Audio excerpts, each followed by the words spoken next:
Bismillahirrahmanirrahim. Assalamualaikum warahmatullahi wabarakatuh. Alhamdulillahirrabbilalamin. Puji syukur saya ucapkan kehadiran Allah Subhanahu wa Ta'ala yang telah melimpahkan berkat, rahmat, karunia serta kesehatan kepada saya sehingga saya dapat menyelesaikan video ini. Tak lupa pula salawat beserta salam kepada Nabi besar Muhammad SAW. Allahumma sholli ala Muhammad wa ala ali Muhammad. Salam sejahtera semuanya. Perkenalkan, saya Isra Yeni. Saya merupakan salah satu dosen dari Program Studi Ekonomi Pembangunan Departemen Ilmu Ekonomi Fakultas Ekonomi Bisnis Universitas Negeri Padang.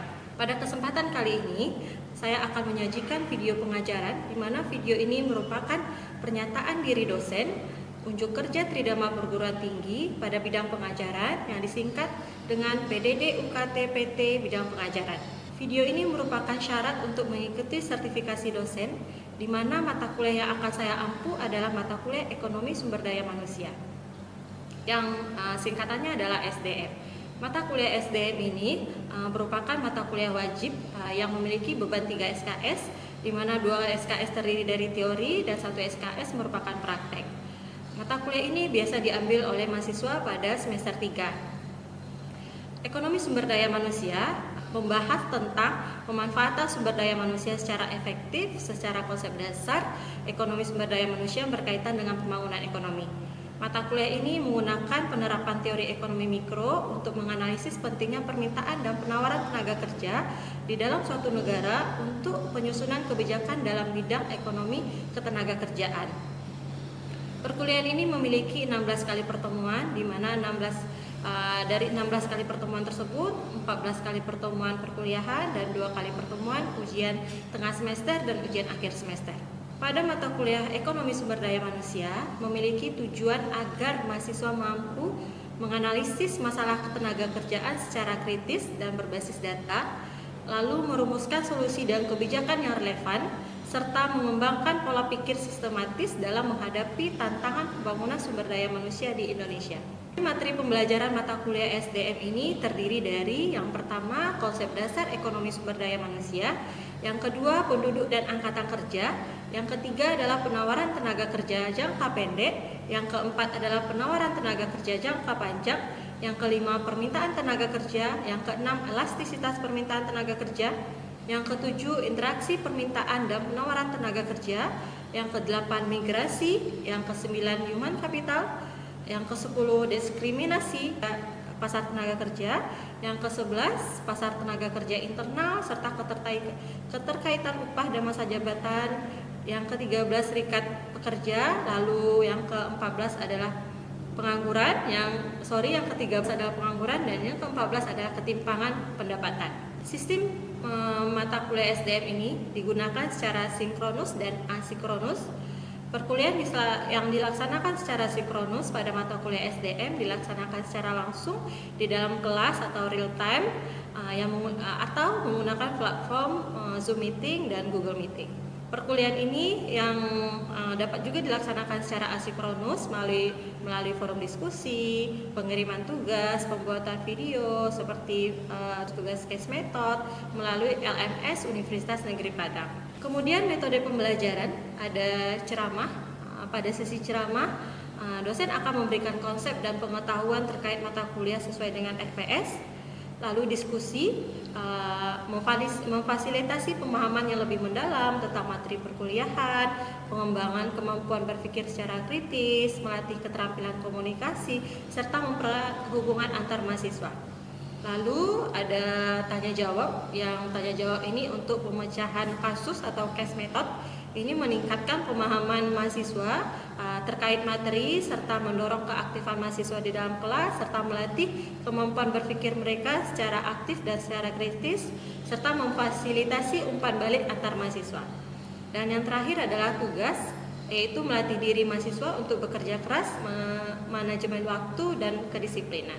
Referensi utama yang digunakan pada mata kuliah Ekonomi Sumber Daya Manusia adalah buku dengan standar nasional maupun standar internasional, lalu jurnal dan artikel terupdate terkait materi-materi ekonomi sumber daya manusia, serta sumber data resmi yang berasal dari BPS, Badan Pusat Statistik, Bank Indonesia, World Bank, serta sumber data lainnya.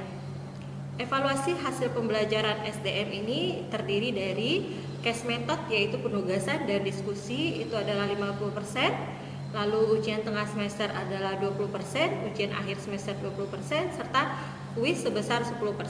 Baiklah, demikian informasi yang dapat saya sampaikan mengenai mata kuliah Ekonomi Sumber Daya Manusia untuk mahasiswa pada program studi Ekonomi Pembangunan, Departemen Ilmu Ekonomi, Fakultas Ekonomi dan Bisnis, Universitas Negeri Padang. Selanjutnya, ini merupakan cuplikan dari proses pembelajaran yang akan saya laksanakan secara sinkronus, yaitu perkuliahan tatap muka langsung di dalam ruang kelas. Selamat menyaksikan. Assalamualaikum warahmatullahi wabarakatuh. Waalaikumsalam warahmatullahi wabarakatuh. Oke, baiklah, apa kabar ini semuanya? Alhamdulillah, baik Bu. Ini masih pagi ya, sudah pada sarapan?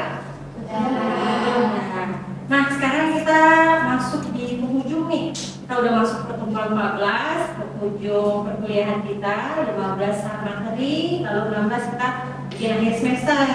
Nah, sebelum kita mulai perkuliahan, kita baca doa menurut agama dan kepercayaan masing-masing. Oke, silakan kita berdoa. Oke, berdoa selesai. Nah, sekarang masih kita membahas tentang pengangguran ya. Sebelumnya kita membahas tentang serikat pekerja.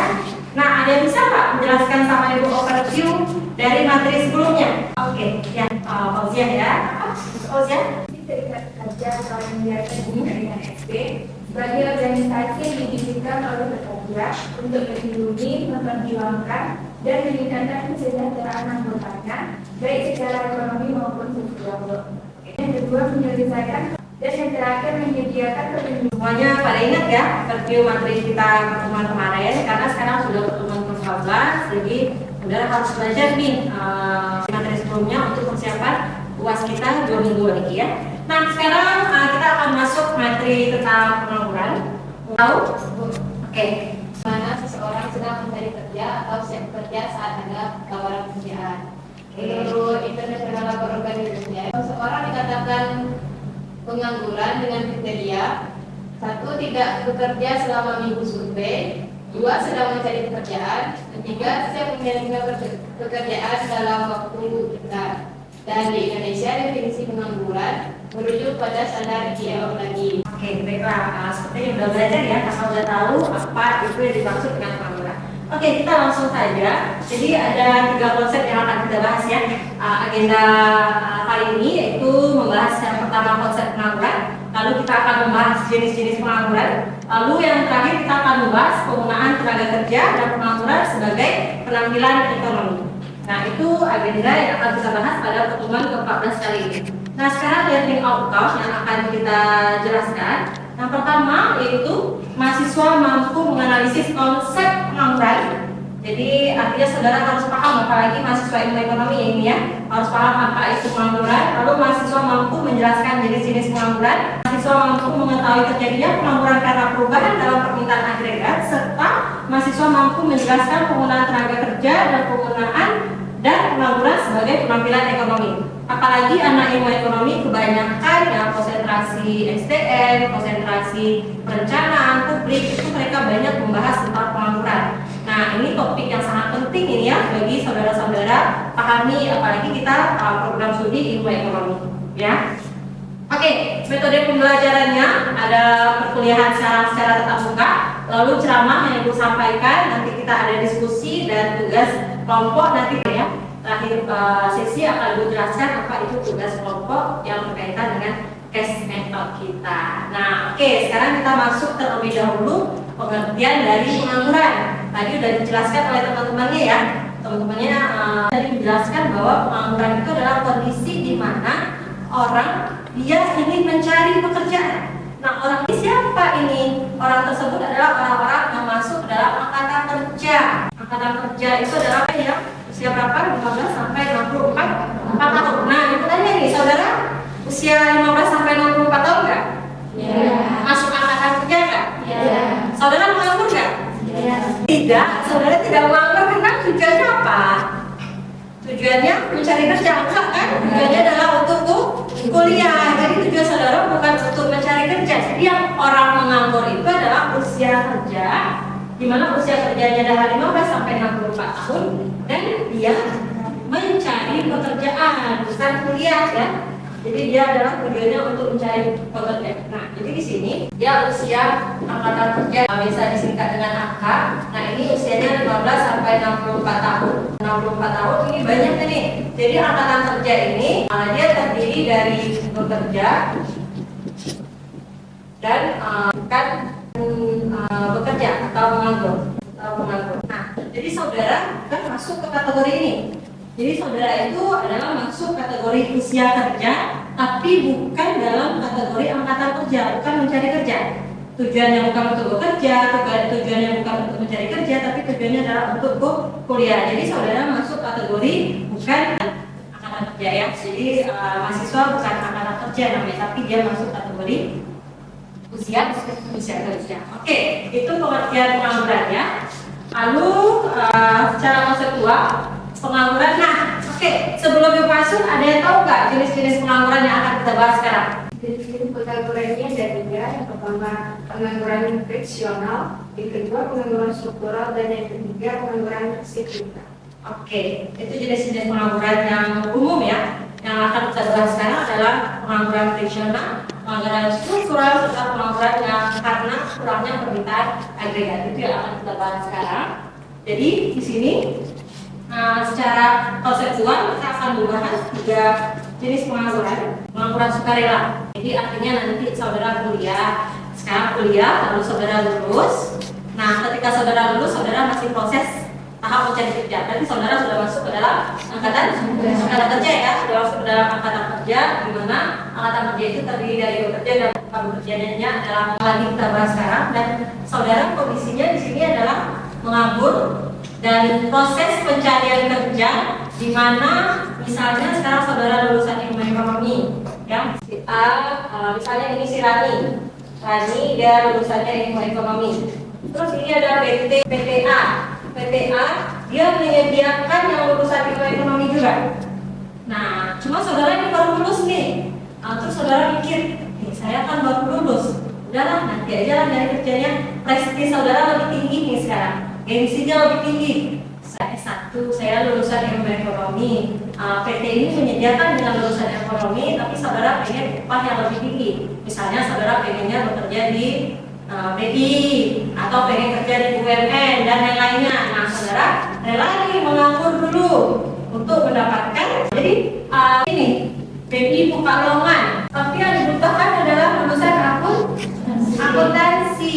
Nah, karena lowongan pekerjaan yang tersedia tidak sesuai dengan bidang keahlian si Rani. Nah, itu beda friksional dengan struktural ya.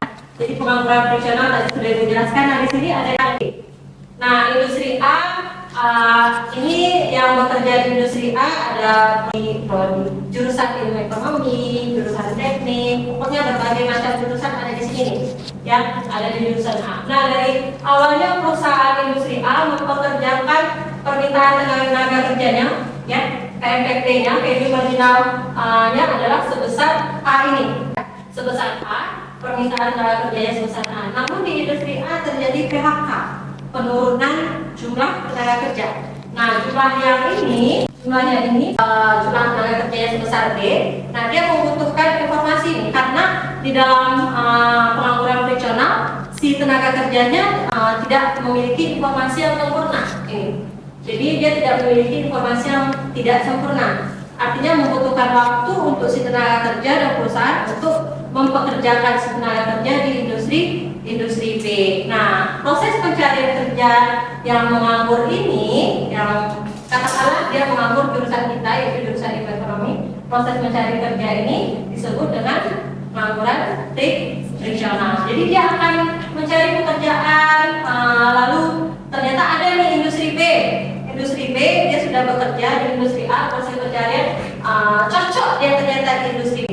Ya, cocok di industri B. Nah, bekerjalah dia dari yang sebelumnya tenaga kerjanya adalah di B menjadi B bintang. Jumlah tenaga kerja di bintang menjadi tinggi karena industri B meminta jumlah tenaga kerja lebih banyak, dan si tenaga kerja menganggur, mereka mencari pekerjaan di mana informasinya sebelumnya tidak sempurna, jadi membutuhkan waktu untuk bekerja untuk mencari pekerjaan. Nah, waktunya itulah disebut dengan pengangguran friksional. Bisa jadi 6 bulan, 1 tahun. Nah, proses pencarian itu mereka statusnya adalah pengangguran friksional ya. Oke, itu yang friksional. Nah, sekarang adalah pengangguran struktural. Nah, kita menggunakan konsep kurva yang sama ya. Jadi tadi dalam friksional itu ini mereka saling substitusi nih. Ini membutuhkan ilmu ekonomi, ini juga membutuhkan ilmu ekonomi.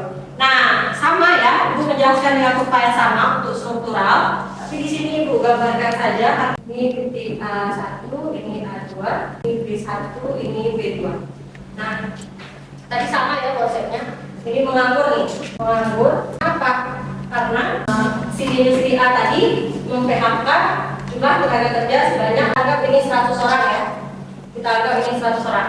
Jadi si industri A mem-PHK 100 orang. Di industri A ini yang menganggur 100 orang terdiri dari 20 orang di ekonomi, 30 orang di ekonomi, 30 orang jurusan akuntansi misalnya ya, akuntansi, dan sisanya 40 orang mana manajemen. Nah, jadi ada 100 orang nih yang di PHK di industri A. Nah, ternyata industri B yang membutuhkan terjadi permintaan tenaga kerja ya, PMPP 1 ke PMPP 2. Nah, cuman dia hanya membutuhkan 40 orang dengan jurusan manajemen gitu.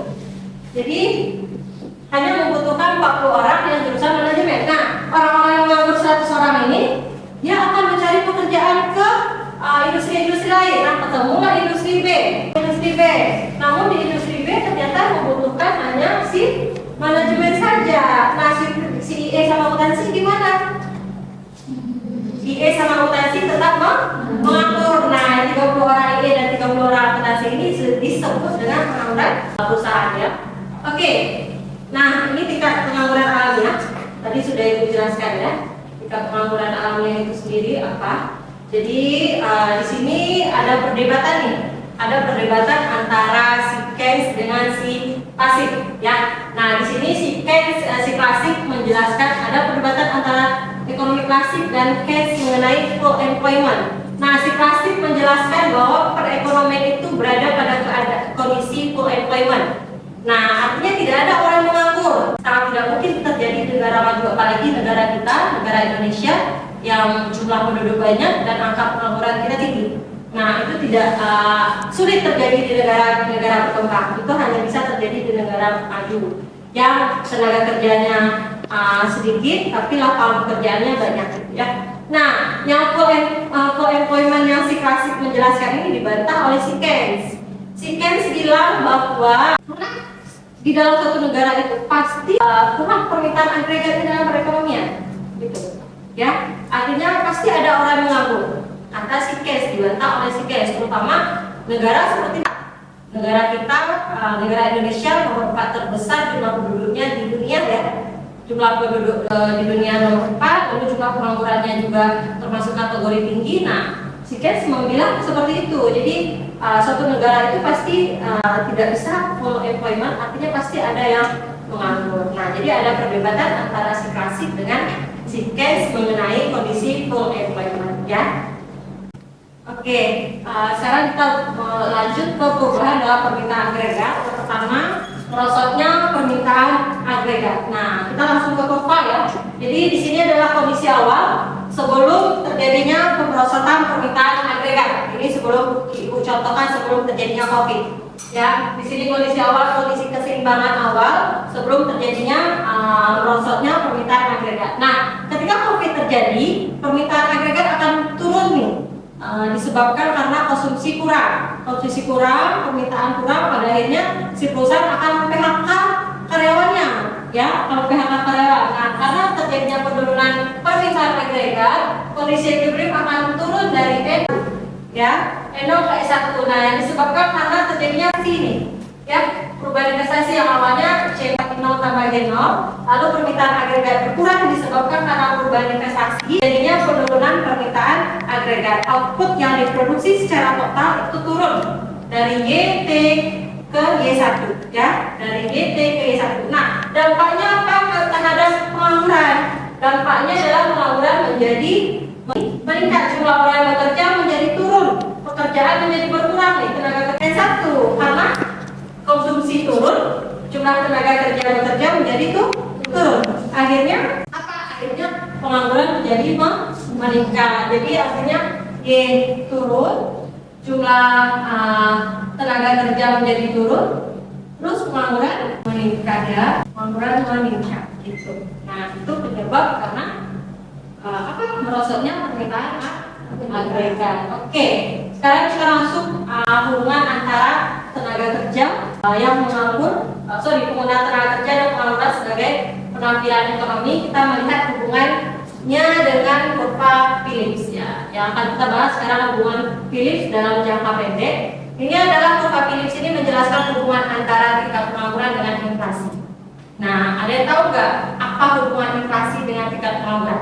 Hubungannya negatif ya. Ketika inflasi meningkat, pengangguran menjadi turun. Nah, jadi inflasi meningkat ini ada faktornya juga. Ya. Nah, di sini hubungan antara inflasi dan tingkat pengangguran dijelaskan dengan menggunakan kurva Phillips. Kita langsung ke sini ya. Kurva Phillips dalam jangka pendek, di mana jika inflasinya itu turun dari 3% ke 2%, penganggurannya akan apa?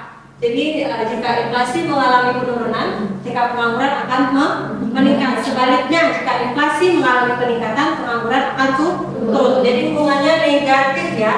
Jika inflasi meningkat, maka pengangguran turun. Nah, hubungannya negatif. Nah, inflasi di sini ada juga kaitannya terhadap pengangguran ini karena faktor inflasi itu penyebabnya ada beberapa faktor. Ada karena faktor kondisi perekonomian yang memburuk, itu juga bisa disebabkan inflasi. Ada kondisi perekonomian yang membaik, yaitu inflasi juga bisa tinggi. Nah, salah satunya itu adalah karena peningkatan konsumsi. Jadi inflasi naik di sini disebabkan karena konsumsi ya. Artinya jika konsumsi meningkat, jumlah barang yang diminta oleh si konsumen menjadi meningkat. Nah, kalau konsep permintaan, jika permintaan meningkat, gimana? Jika harganya, jadi di sini inflasi meningkat itu disebabkan karena peningkatan konsumsi ya. Jadi peningkatan konsumsi di sini orang banyak membutuhkan si konsumsi barang dan jasa. Nah, jadi di sini hubungan inflasi dengan pengangguran, inflasi meningkat, pengangguran turun. Jadi di sini ketika inflasi itu meningkat disebabkan oleh peningkatan konsumsi, itu ibu contohkan seperti lebaran. Nah, lebaran itu kan konsumsi kita meningkat. Ketika konsumsi meningkat, harga barang pada saat itu gimana? Harga barang pada saat itu naik. Nah, ketika harga barang pada saat itu naik, jumlah tenaga kerja yang dibutuhkan juga meningkat akibat peningkatan konsumsi. Ini yang berhubungan jadinya nih. Jadi konsumsi meningkat, jumlah tenaga kerja yang dibutuhkan meningkat. Pada akhirnya pengangguran akan turun. Oke, paham sampai sini? Paham. Oke. Nah, materi kita udah selesai ya. Nah, sebelum tugas diskusi untuk minggu depan, jadi nanti saudara ibu suruh bagi 3-4 kelompok. Nah, lalu masing kelompok mencari isu. Jadi dari sekarang saudara cari isu terkait pengangguran. Masing-masing kelompok nanti akan ibu bagi ya kelompoknya. Kalau ibu bagi kelompoknya tergantung dari jumlah mahasiswanya nanti. Lalu cari isu terkait pengangguran. Boleh pengangguran di Indonesia, boleh internasional, tapi di Indonesia saja karena negara kita memang angka penganggurannya tinggi. Lalu diskusikan apa penyebabnya, dampak, solusi. Nah, setelah itu kelompok saudara antar kelompok saling beradu argumen nih, apakah dampaknya itu benar yang dijelaskan oleh si penyaji atau tidak, itu kenapa. Jadi harus dijelaskan. Nah, minggu depan kita masuk ke sesi ini ya. Oke, paham tugas diskusi? Paham ya. Nah, terakhir ada yang menjelaskan kesimpulan materi kita hari ini nggak? Oke, Pak Gita, silakan. Adalah situasi di mana seseorang yang termasuk dalam kata kerja tidak bekerja namun bersedia dan sedang mencari pekerjaan. Nah, pengangguran ini mencerminkan ketidakseimbangan dalam kesempatan tenaga kerja. Selanjutnya itu ada jenis-jenis pengangguran, itu ada 3. Yang pertama itu pengangguran friksional, yang mana terjadi karena transisi kerja, mencari kerja baru dan informasi yang tidak sempurna. pengangguran friksional ini bersifat sementara. Selanjutnya itu pengangguran struktural yang disebabkan karena ketidaksesuaian keahlian akan lokasi antara mencari kerja dan pekerjaan yang tersedia. Yang ketiga itu pengangguran siklikal. Ini muncul karena permintaan agregat dalam perekonomian menurun sehingga tenaga kerja yang tersedia itu tidak terserap secara sempurna. Selanjutnya itu tingkat pengangguran alamiah. Dimana merupakan gabungan antara pengangguran friksional dan struktural yang tetap ada meskipun perekonomian dalam kondisi normal atau full. Ada ekonomi klasik dengan Keynesian, di mana dalam pandangan klasik itu pasar akan berikan keseimbangan secara otomatis melalui fleksibilitas upah, yang mana pengangguran dianggap sementara pada ekonomi klasik. Selanjutnya itu ada pandangan dari Keynesian yang menganggap bahwa kekurangan permintaan agregat bisa menyebabkan pengangguran sehingga perlu adanya intervensi pemerintah melalui kebijakan. Selanjutnya itu pengaruh permintaan agregat terhadap pengangguran. Ketika pengangguran agregat meningkat, tenaga kerja juga naik sehingga pengangguran menurun. Jika permintaan agregat menurun, maka akan terjadi pengangguran tenaga kerja dan peningkatan dari pengangguran sendiri. Selanjutnya itu tadi ada kurva Philip yang menjelaskan hubungan dalam jangka pendek antara inflasi dan pengangguran itu bersifat negatif. Ketika pengangguran rendah, maka inflasi cenderung tinggi dan juga sebaliknya. Oke, ya, semuanya paham ya materi kita hari ini? Ada pertanyaan terkait materi kita hari ini? Enggak? Sepertinya cukup. Kalau enggak, nanti persiapkan ya isu terkait pengangguran, lalu kita diskusikan di pertemuan selanjutnya. Kalau nggak ada lagi pertanyaan, itu untuk perkuliahan kita hari ini. Terima kasih. Assalamualaikum warahmatullahi wabarakatuh. Waalaikumsalam warahmatullahi wabarakatuh. Demikianlah deskripsi singkat serta proses pembelajaran dari mata kuliah yang saya ampu, yaitu mata kuliah Ekonomi Sumber Daya Manusia pada program studi Ekonomi Pembangunan Departemen Ilmu Ekonomi Fakultas Ekonomi dan Bisnis Universitas Negeri Padang. Saya mengucapkan terima kasih kepada seluruh tim penilai dan tim panitia sertifikasi dosen tahun 2025, khususnya Direktorat Jenderal Pendidikan Tinggi, Riset dan Teknologi atau Dikjen-Ristek, Kemendikbudristek, dan tidak lupa pula saya ucapkan terima kasih kepada Universitas Negeri Padang, Fakultas Ekonomi dan Bisnis, serta Departemen Ilmu Ekonomi, rekan sejawat dosen, serta rekan-rekan mahasiswa. Baiklah, demikian yang dapat saya sampaikan. Mohon maaf apabila ada salah kata dan perbuatan. Terima kasih. Assalamualaikum warahmatullahi wabarakatuh.